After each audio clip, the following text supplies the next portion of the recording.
বন্ধুরা, তোমরা কেমন আছো? আমি ভালো আছি। আজকে দেখাবো চিংড়ি মাছের রেসিপি। দেখতে থাকো। এই যে দেখো এতগুলো চিংড়ি মাছ। এগুলো একদম টাটকা। এখন দেখে নাও আমি কি কি করছি। প্রথমে বন্ধুরা চিংড়ি মাছগুলো ধুয়ে নিব। তারপরে এর মধ্যে থেকে খোসা ছাড়িয়ে নিব। এই দেখো এত বড় একটা চিংড়ি মাছ, এটা আমি একাই খাবো। তোমরা যদি খেতে চাও তাহলে আমাদের বাড়িতে চলে এসো। বন্ধুরা, এখন সবগুলো চিংড়ি মাছের খোসা ছাড়ানো হয়ে গিয়েছে। এর মধ্যে যে মশলাগুলো দিব সব রেডি করে নিব।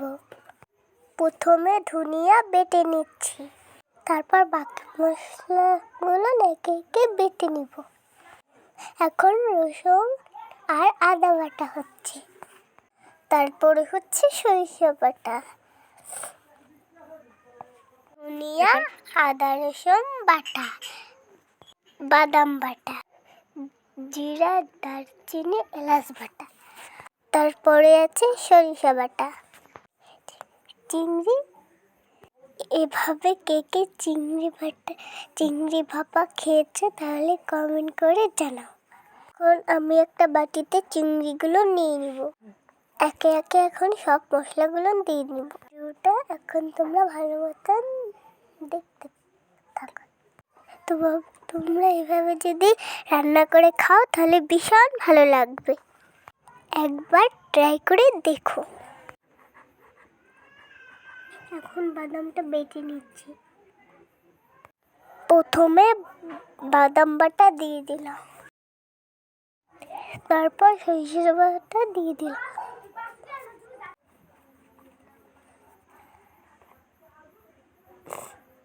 এখন জিরা দারচিনি বাটা দিয়ে দেব, তারপর আদা রসুন বাটা, সরিষা বাটা। বন্ধুরা, আমার পেজটা সবাই ফলো করে দিও। আমার ভিডিওটা কে কোথা থেকে দেখছো সবাই কমেন্ট করে দিও।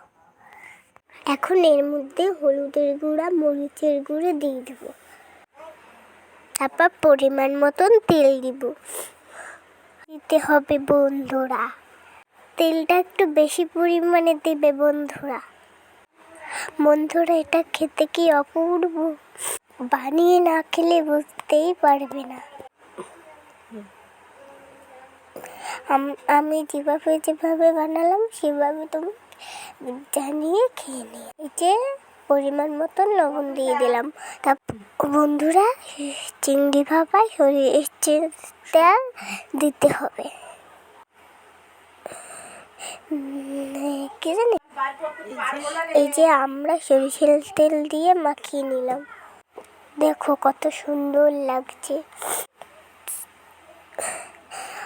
মাখানোটাই খেয়ে নিতে মন চাচ্ছে। সবগুলো মশলা দিয়ে এরকম মাখাতে হবে। মাখাতে শত্রুর কথা মনে পড়বে। দেখো কালারটা কি সুন্দর, তাই না বন্ধুরা? এখন চুলার মধ্যে আমরা একটু পরিমাণ মতন জল দিয়ে নিই কড়াইয়ের মধ্যে। গ্যাসের স্ট্যান্ডটি কড়াইয়ে বসিয়ে দিব। দেখতে থাকো আমি কি কি করছি, তাহলেই বুঝতে পারবে। দেখো আমার মাখানো হয়ে গিয়েছে, এখন বাকিগুলো করে নেব। পরিমাণ মতন জল দিয়ে নিব। মশলা বাটা আমরা যতটা জল দিয়েছি ততটা তোমরা দিয়ে নেবে। এখন আমরা এই বাটিটি স্ট্যান্ডে বসিয়ে দেব, কড়াইয়ের মধ্যে বসিয়ে দেব। বন্ধুরা, তোমরা কি কি ভিডিও দেখছো সব কমেন্ট করে জানাও। এখন আমরা ভাপে দিয়ে দেব। এই যে দেখো কড়াইয়ের জলটা গরম হয়ে গিয়ে বাটি আমি বসিয়ে দিয়েছি। এখন আমি ঢাকনা দিয়ে ঢেকে নিব। এটা 30 মিনিটের মতো সময় লাগবে ভাপতে। আমরা 30 মিনিট পর ঢাকনা তুলে নিলাম। দেখো কত সুন্দর লাগছে। এটা না খেলে বুঝতেই পারবে না। আমি এটা দিয়ে অনেকগুলো ভাত খেয়েছি। দেখো কালারটা এত সুন্দর হয়েছে, আমার আবার খেতে মন চাচ্ছে। তোমরা এবার ট্রাই করে দেখো। ভালো থেকো, এখন সবাই আমার পাশে থেকো। দেখো ওই যে আমার বড় চিংড়িটা। এরকম ভিডিও পেতে চাইলে লাইক কমেন্ট দিও। পারি না ভাই।